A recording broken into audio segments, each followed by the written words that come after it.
Bine ați venit, dragilor din Zodia Pești, oriunde v-ați afla în această lume. Ca de fiecare dată sunt încântată să vă am alături la o nouă lectură pentru perioada 9-15 martie, așa că toți cei care aveți nu doar soarele, ci și luna, Venus sau ascendentul în Zodia Pești, această lectură este de asemenea și pentru voi. Desigur, încă un lucru important de care trebuie să țineți cont este faptul că fac o lectură general colectivă și tocmai de aceea vă rog să luați decât ceea ce va rezona cu voi. Cei care vă aflați pentru prima oară pe acest canal, vă urez un călduros bun venit și dacă la finalul acestei lecturi simțiți că mesajele vă aduc poate un pic de ghidare, un pic de claritate sau chiar o liniște interioară, eu vă invit cu mare drag să vă abonați și desigur să susțineți acest canal printr-un simplu like. Atât abonarea cât și like-ul sunt gratuite, nu costă nimic. Unicul lucru necesar este decât dorința fiecăruia dintre voi. Și înainte de a începe lectura propriu-zisă, țin să mulțumesc din suflet tuturor celor care, ca de fiecare dată, sunteți aici, mă susțineți, că este prin comentarii, că prin gesturile voastre de apreciere și prin fiecare gând bun care vine din partea voastră, așa că mii și mii de mulțumiri tuturor. Și acum trecem la lectura noastră săptămânală să vedem ce arhetip simbolon vă va însoți în această nouă săptămână de martie. Și avem perechea. Arhetipul pereche este legat de zodia Balanță și desigur de planeta Venus de data aceasta, de planeta Venus. Bun, haideți să vedem. Cu precădere pentru cei care poate aveți chiar și un ascendent în Balanță, cu atât mai mult. Planeta Venus îmi indică o energie legată de iubire, de frumusețe, de acea formă în care voi vă relaționați, mai ales pe plan afectiv, pe plan estetic, de ce nu? Sunteți mult mai senzuali, iubiți frumosul și cumva veți face cam tot ceea ce vă face pe voi să vă simțiți așa în largul vostru, să vă simțiți bine. Alții pot percepe acea nevoie acută de a fi iubiți, de a fi recompensați, de a reuși sau de a se pune de a începe să lucreze la anumite vise, la anumite dorințe. Cartea în sine, perechea, până acum am vorbit de planeta Venus, dar cartea în sine ne vorbește de echilibru, de cum vă vedeți voi în ochii celuilalt, mai ales pe relații. Probabil că în această săptămână veți fi destul de dificili de înțeles, poate chiar de către perechile voastre sau de oamenii din cercul vostru apropiat. Și asta nu neapărat pe parte romantică, ci pur și simplu voi veți avea această tendință să vă înconjurați decât de acele persoane care cumva vă completează, care au, cum să spun eu,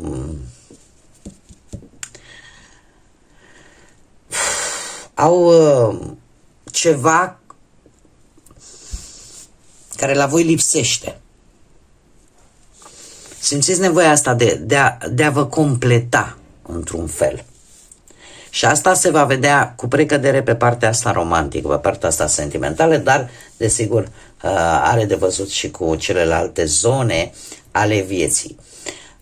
Cumva ideea asta de a vă vedea pe voi prin ochii celorlalți, cred că cel mai bine spus este așa, da? Și există și un risc, pentru că acest arhetip nu vine numai cu aspecte pozitive, vine și cu aspecte la care probabil va trebui să fiți atenți, să lucrați. există tendința în această săptămână să dați vina pe alții pentru nemulțumirile voastre, să spunem așa. Da? Și să spuneți, păi nu sunt eu de vină, sunt nemulțumit, nemulțumită, dar nu sunt eu, uite, cu tărică, cu tărescu. Aici trebuie să fiți un pic atenți. Haideți să vedem acum ce ne spune și tarotul. Ce vine pentru dragii mei din Pești în săptămâna 9-15 martie. Doamne, cât de repede, parcă mai ieri începeam anul 2026 și iată-ne la mijlocul lui martie. Parcă nici timpul nu mai are valoare. Haideți să vedem, dragii mei din Pești, ce ne spune tarotul.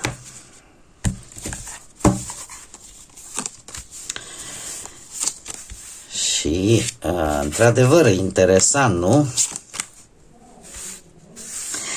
Să știți că nu se verifică exact ce v-am spus, partea asta mai mult sentimentală în această săptămână pentru voi și tendința asta de, cum să spun eu,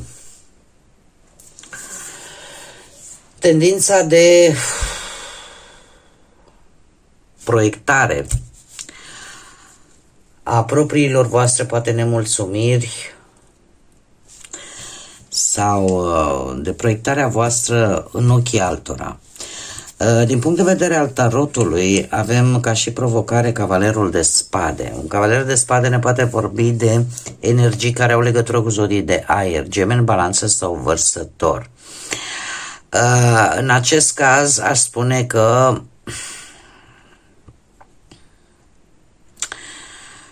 ori această persoană vă poate provoca într-o manieră foarte în forță, așa, foarte rapidă și dat fiind și faptul că avem arcanul major, Luna, care vă și reprezintă și care pentru voi este un atu formidabil.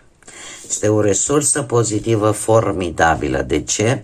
Pentru că e posibil chiar să nu răspundeți acestei provocări sau să nu luați decizii, mai ales dacă sunt decizii importante, ascultându-vă propria voastră intuiție. Încă suntem sub energia peștilor până pe 20 martie, suntem încă ne încadrăm în zodia voastră și uite, pe această cale chiar vă urez celor care sunteți născuți în această perioadă, 9-15 martie, la mulți ani, dragilor, să fiți sănătoși, să vă dea Dumnezeu tot ceea ce voi vă doriți. Revenind la lectura noastră, aveți această resursă importantă, ceea ce va duce ca la finalul acestei săptămâni cu Cavalerul de Cupe, faptul că voi nu o să vă grăbiți, o să stați așa molcov, intuitiv, nu o să luați decizii pripite. De ce? Pentru că lucrurile nu se vor vedea foarte clar și asta vă va ridica niște semne de întrebare, dar în același timp vă duce și la, cum să spun eu, la o propunere care să vină într-o modalitate destul de bună pentru voi, să vă ajute să găsiți soluția unei probleme, să reușiți să găsiți sau să ieșiți cel mai bine din această situație creată de poate un anumit personaj. Aș spune, uitându-mă atent la toate aceste energii, dragilor, energia perechii, de fapt, în contextul actual, văzând și cărțile de tarot, îndeamnă foarte mult la echilibru. la echilibru și la găsirea, la cântărirea tare bine a situațiilor. Aș spune că e posibil ca o acțiune foarte rapidă sau o persoană sau o situație care vine așa ca un taifun să vă presioneze cumva să luați o decizie urgentă. Dar așa cum am mai spus, luna cu intuiție puternică cumva te îndeamnă nu te grăbi. Ascultă-ți intuiția. Chiar dacă poate impulsul extern vă presează. De ce? Pentru că știți cum e, după furtună, când analizezi mult mai bine, răspunsul vostru este adevărat, în mare parte va fi intuitiv, dar îți poate aduce echilibru de care tu ai nevoie și, desigur, soluția la acele probleme. Acum haideți să o luăm pe parte profesională, haideți să o luăm așa pe căprării, cum îmi place mie să spun. Putem vorbi cu acest cavaler de... și ca zodii, cum am mai spus, sunt menționate încă o dată, apar ca și aici zodia Balanță sau chiar Gemeni și Vărsător, și putem avea desigur și alte zodii de apă la fel ca și voi. În afară de Pești putem avea Rac sau Scorpion, care pot avea o anumită legătură în ceea ce privește o alegere, o decizie sau în rezolvarea unei situații. Pe parte profesională, așa cum spuneam, putem vorbi de acea provocare în care apare ori un nou job foarte rapid, ori o propunere de afacere și care să vă ia un pic prin surprindere, mai ales că vorbim de cariera profesională. Să știți că pe partea muncii, Cavalerul de Spade nu este o carte rea. Doar că, desigur, implică nu te lansa, vine cu acest îndemn, nu te lansa din prima. Gândește, fă-ți un plan, da? Un plan responsabil și posibil ca acest cavaler de spade să reprezinte o idee foarte bună, dar nu te grăbi. Să o pui imediat în aplicare, analizează-o foarte, foarte bine, dat fiind că avem și luna aici, care te ajută foarte mult, și gândește-o foarte serios. E posibil să fie o situație chiar din trecut. Așa că regândește-o sau gândește-o într-o manieră foarte serioasă. Această propunere, această situație care este legată de muncă. Cavalerul de cupe, desigur, vine cu proiecte care o să vedeți că încet, încet ele vor evolua. Și pentru mulți dintre voi poate să apară și posibilitatea de a avansa. Unicul lucru important, cum am mai spus, de care trebuie să țineți cont, este acela de a rămâne cu acele oferte care într-adevăr sunt reale, sunt ferme și care vă și avantajează. Dacă vorbim de bani, aș spune că posibil să vină o veste, mare atenție, o veste bună, nu neapărat rea, o veste bună că ceva se poate concretiza din punct de vedere material, că poți în sfârșit, uite, să-ți deschizi o nouă afacere sau să deschizi nu știu ce local sau să primiți niște bani total neașteptați, dar nu vă grăbiți, nu o luați pe drumul scurt, faceți totul corect. Da?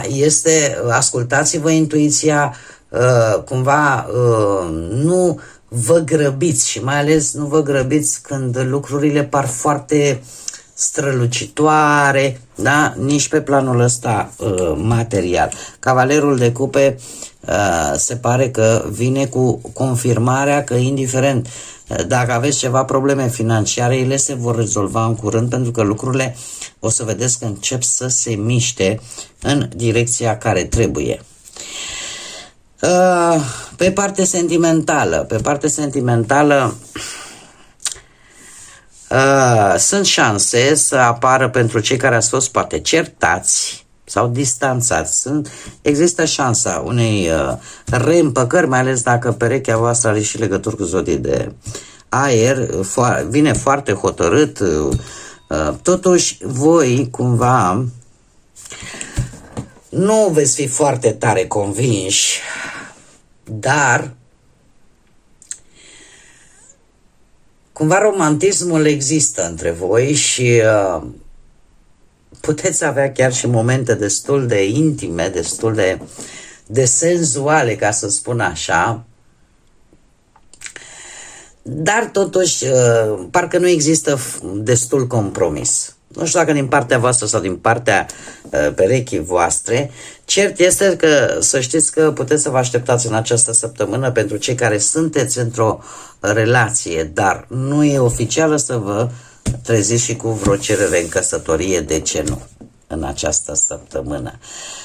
De ce? Pentru și indiferent și dacă poate că cu o declarație de dragoste, poate că, cum să spun eu, pur și simplu conexiunea dintre voi devine mult mai solidă și asta pentru că din punct de vedere romantic, din punct de vedere sentimental, să știți că sunteți cumva bine aspectați pe terenul ăsta în această săptămână, cu atât mai mult cu cât avem și această energie a simbolonului perechea.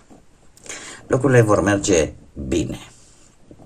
Cei singurei, voi, dragilor, să știți că ar trebui să treceți un pic la acțiune, ca să zic așa. De ce? Pentru că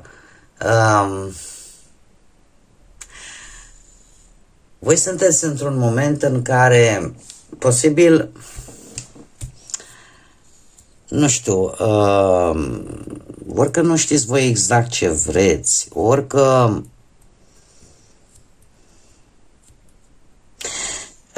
țin să vă spun că în această săptămână e posibil să întâlniți o energie, o persoană care poate sau nu să aibă legătură cu zodiile de apă, Rac, Pești sau Scorpion, dar care să vă impresioneze cu ceva. Să vă impresioneze cu ceva și chiar să există și șansa unei propuneri de a ieși. Este cineva care ori e de aceeași vârstă cu voi, dar este o persoană visătoare, o persoană care chiar e îndrăgostită. Și tind să cred că nu o cunoașteți încă sau nu o cunoașteți personal. Este foarte... nu știu de ce îmi vine intuitiv situația asta în care unii dintre voi vă simțiți singuri, agățați de o relație în care voi vă simțiți singuri. Și există tendința, pentru cei care se regăsesc în această situație, de a ieși repede din asta și a intra imediat în alta. Nu faceți greșeala asta. Puneți-vă gândurile în ordine. Este adevărat, este cineva aici care vă va impresiona, nu știu, mie mi-am spun cărțile că nu este neapărat cineva foarte cunoscut sau foarte bine cunoscut, dar este cineva foarte visător, cineva foarte melancolic, foarte romantic și arată acest lucru. Este o persoană idealistă care poate să vină chiar cu o propunere sentimentală sau chiar cu o declarație de dragoste, de ce nu? Haideți să vedem acum și ce număr angelic am pentru voi, dragilor, din Pești în săptămâna 9-15. Uite, avem 4, 8 sau 40. În sine, energia numărului 4 reprezintă stabilitate, este guvernat, mare atenție, de Uranus, dar și de Saturn. Deci are două planete, cifra 4. Avem atât energie feminină cât și masculină. Și ne vorbește foarte mult de lege, de ordine, de stabilitate, de responsabilitate, de a analiza și mai bine lucrurile. Cumva aș spune că pentru a obține ceea ce voi vă doriți trebuie să fiți un pic mai practici și îmi vorbește de asemenea de necesitatea de a face un pic de ordine, poate în viața voastră, în relația voastră, da? Pentru că se cere mai multă organizare. Dar nu oricum, ci cu răbdare, cu planificare și de asemenea îmi vorbește de cineva la distanță care vă duce grija. Și mi se confirmă și cu titlul acestei cărți, Iubire și conexiune, sau iubire și legături. Iubirea este în jurul tău. Deschide-ți inima și dăruiește și primește iubire din abundență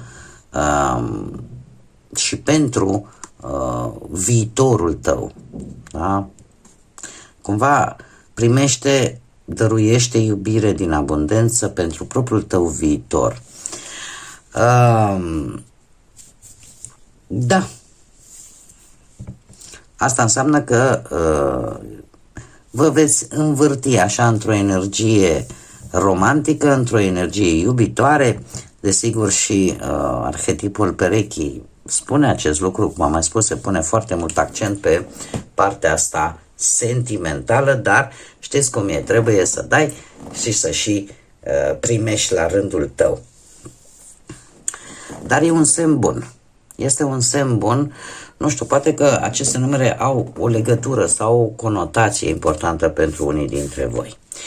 Bun, dragii mei, cam atât am avut pentru voi, pentru această nouă săptămână de martie, așa că eu vă mulțumesc că mi-ați fost alături și până data viitoare, când cu siguranță ne vom reîntâlni, nu uitați, sufletele mele frumoase, să zburați înalt, dar desigur să lăsați iubirea, așa cum bine vedem, credința și pacea să vă însoțească la fiecare pas. Și încă o dată, la mulți ani tuturor celor care sunteți născuți în această săptămână.